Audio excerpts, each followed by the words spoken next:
So God gave you the business idea, but you keep trusting man to help you grow the business. Like every idea that you get, you are going to your friend and asking them, what do you think? What should I do? Or doom scrolling on social media or Google trying to figure out what's the fastest way to build your influence or grow your social media, or even typing it into chat GTP to figure out what's the best thing when literally the idea that you have that was literally given to you to set you free, you keep going to all these different things trying to make it work, and you're getting so frustrated and overwhelmed because you know that you are sitting on something major that God has given you, yet it is not coming to pass. Well, we're going to get to the bottom of that in this episode, and I'm going to tell you exactly what you need to do to get unstuck and get past that feeling of having this great business idea and it not working. If you're new here, welcome. I'm Shaquela, marriage first business strategist and human flourishing coach on a mission to help wives in business live, lead, and build wealth on God's order. We are a place for Christian women in business, women that love God, that honor their marriage, and are on their entrepreneurial journey, yet still feel stretched thin between marriage and business. Here, we are intentional about slowing down, realigning our priorities, and building our businesses on God's order so that we can have sustainable success. If you are a returning guest, welcome back. I'm so glad that you have stuck with us on this journey. So let's get into it. So here's what's really going on. The reason that Christian entrepreneurs struggle more so than non believers is because we are literally trying to conduct our business and build our business in a worldly way when we do not live according to the world. We are in the world, but we are not of the world. So, a lot of times when we are looking at how we should do things, we are led by what society tells us we should do. We are motivated by certain algorithms or certain strategies or certain performances that we've seen other people get, instead of really and truly seeking God, the one who gave us that grand business idea. We are stuck in the mode of trying to follow a worldly system instead of doing it God's way.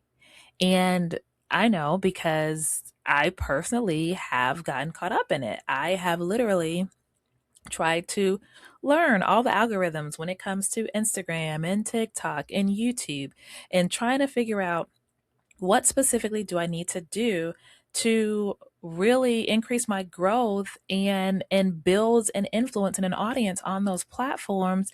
And sometimes it can be discouraging because it just seems like, one, the algorithms can change all the time, and two, no matter how hard you try, sometimes it's like, darn, I really thought this would be good, but for whatever reason the algorithm didn't like it. And so we start to put our focus more so on trying to perform and trying to meet all these expectations of a worldly system instead of meeting the expectation of God. And so here's what God really intended for us, right? In Matthew 6:33, it says, "Seek ye first the kingdom of God and his righteousness, and all things will be added unto you."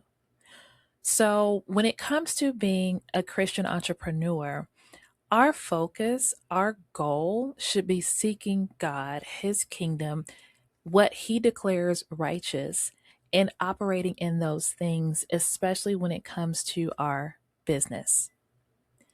When we operate in that way, we are keeping God first. We are keeping our covenant that we have with him first and foremost. That way, no matter how hard it gets sometimes, no matter how much we get tempted to do something that may get us more money faster, get us more influence faster, no matter what comes our way, if we keep God first, if we focus on his kingdom, that will keep us in alignment with him and make sure that we don't do anything that violates our covenant that he has established with us, right? And his word tells us that when we seek him first, when we seek his kingdom, and when we're making sure that we are doing things righteously, then he is going to add everything that we need to us. So when it comes to wisdom and figuring out what's the best avenue to go with this business, God can give you clarity on that. When it comes to figuring out what platforms to use, what marketing strategy to use, even down to figuring out the specific people that should be involved with your business, the specific people that you should be aligned with. If we seek God first, especially when it comes to seeking wisdom from him, he will give us those answers. He will begin to shed light on exactly what we need to do to be successful in the business that he has called us to create. Another thing that is super, super important is that when we seek him first, when we honor him in that way, we are making sure that we are really and truly securing that covenant with him. And in doing so, he is going to continue to pour out a blessing on the things that we do. But the most important thing I just said there was the things that we do, right? So even though that we are seeking God and we're seeking his kingdom, we are still required to take action. We still have to do something, right? So we still have to make sure that we are moving in faith so that God has something to add to. God has something to bless. God has something to multiply. So when we see Matthew 6:33 and it says, seek ye first the kingdom of God and all his righteousness and everything will be added unto you, that does not mean that you get to sit back and relax because, oh, well, I done took it to God, so he's going to work it out for me. That is not what that means. Okay. We still have to move in faith. And so one of the ways that I have found this to be very helpful and very successful and able to really get me out of that place of feeling stuck and feeling like, darn, I'm just not, getting anywhere in my business is I make it a point to start my day with God first. And I literally ask him, what would you have me say today? What type of content will you have me putting out today? What is it that your people need to hear today? Because you gave me this business idea because you knew that your people needed something and you put in me what they needed. So Lord, guide me in what it is that you want me to say and what platform you want me to say it on. And I tell you, this has been so instrumental, so helpful in me being able to grow my influence, me being able to literally just choose a particular platform to focus on and not feel like I need to be spreading myself all over the place because I'm trying to figure out which one's going to work. And really and truly, I get so much satisfaction from it. Why? Because I've asked God, what does he want? What does he believe? What does he know that his people need?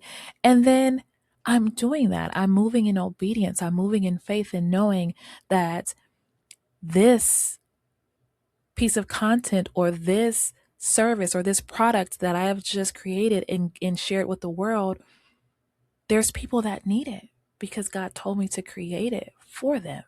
And so I just encourage you, when it comes to being a Christian entrepreneur, seek ye first the kingdom of God and his righteousness, and all things will be added unto you. We cannot attempt to build a godly business on worldly principles. It's just not going to work. You are going to stay frustrated. You are going to continue to feel like you're not getting anywhere, and you're going to continue to feel like you're struggling. So I encourage you, seek God first each and every day before you actually start your to-do list for that day or before you create something. I encourage you Seek God and ask Him, what does His people need? The specific people that He has called you to serve, what do they need today? And then do the thing that God tells you to do. I want to present something to you all, something that I am super proud of, super excited for, because it has done absolute wonders. Okay. And that is, I want to invite each and every one of you to join me. Come and work with me one-on-one. If you are a Christian entrepreneur, if you are a wife in business and you're just like, man, I just need a little bit more guidance. I just need a little bit more structure. I just need guidance on being able to run my business and, still enjoy my marriage and still be able to be the woman that God has called me to be, I encourage you to book a one-on-one session with me. I am offering something very exclusive that I don't typically offer, something that I don't know that I'm going to continue to offer in the future, especially at the rate that I'm going to offer it at. But this is something that I know God's daughters need, and I am just so excited that He trusts me to offer it to you all. And so, if you are a woman in business, if you are a wife in business, and you want to build a successful business without sacrificing your marriage, without compromising your covenant with God, then I encourage you to book a one-on-one session with me. Just hop on a call. Let's just talk about it. Let's just see where you are, where you are, where you want to go in your business, and how do you want that business to really and truly support your marriage, right? So let's hop on a call. Let's talk about it. Let's brainstorm. This is completely pressure free. I just want God's daughters to know that you being a wife and an entrepreneur, that is what God called you to. That is what He created you for. That is what He predestined you for. So doing both should not cause strain. It should not cause struggle. It should not be a burden on you, but yet it should be a blessing. So again, if for any reason your marriage and your business and trying to do both, if it's causing you strain or stress, or if it just feels like a burden, hop on a call with me. Let's talk about it. Let's troubleshoot it, and let's get you to a place where you are building wealth on God's order. That way it is sustainable and it is one that is a blessing to your marriage and not a burden. So I can't wait to talk to you. Until next time.